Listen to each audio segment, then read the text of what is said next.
Hello बच्चों, let us read the question. How can we measure impulse from force time graph? तो इस question के पीछे जो की कॉन्सेप्ट है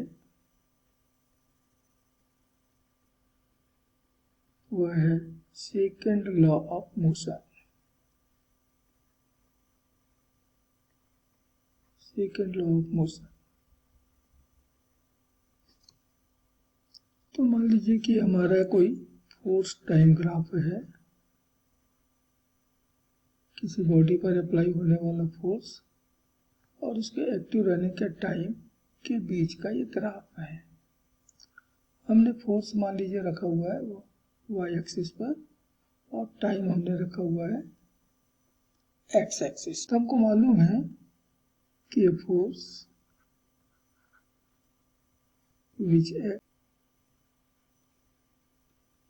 which acts for a short interval of time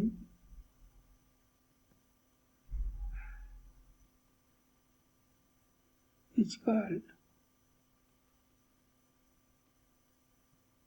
impulsive force। तो एक ऐसा फोर्स जो कि बहुत शॉर्ट टाइम के लिए एक्टिव हो, हम उसे इम्पल्सिव फोर्स कहते हैं। तो उस फोर्स और उसके एक्टिव रहने के टाइम के बीच का हमने ग्राफ प्लॉट किया तो ये पाया कि फोर्स पहले तो बढ़ता गया फिर घटता गया। The impulse produced by a force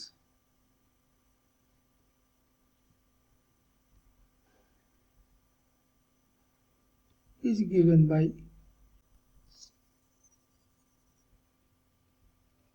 दे दी जाती है impulse is equal to the force into time, कि कितना फोर्स कितने टाइम के लिए एक्टिव रहा, इन दोनों के प्रोडक्ट को हम कहते हैं इम्पल्स। बहुत छोटे टाइम इंटरवल के लिए हम फोर्स को लगभग अप्रोक्सीमेटली कांस्टेंट मान सकते हैं। तो during the time dt suppose the magnitude of the force is f, तो इम्पल्स यहाँ पर प्रोड्यूस होगा di। इस dt टाइम इंटरवल में जो इम्पल्स प्रोड्यूस हो रहा है di बराबर हो गया force into time interval dt। इसका मतलब है कि जो स्ट्रिप बना हुआ है ये इस स्ट्रिप के एरिया के बराबर हुआ। f इंटू डी टी इस स्ट्रिप के एरिया के बराबर हुआ। तो ऐसे ही हम पूरे टाइम को हम छोटे छोटे स्ट्रिप में डिवाइड कर दें और सबका एरिया कैलकुलेट करके जोड़ लें तो हमको टोटल इम्पल्स मालूम हो जाएगा।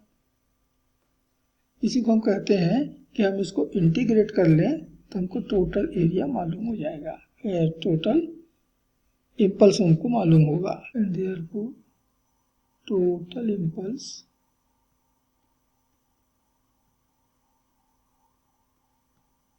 आई ये बराबर होगा सारे डी आई का सम अर्थात integration of F d t. और integration of F d t का मतलब हुआ area under the force time graph. तो हम फोर्स टाइम ग्राफ का एरिया कैलकुलेट करके, एरिया मालूम करके हम इम्पल्स मालूम कर सकते हैं। Hope you understood it well. Best of luck.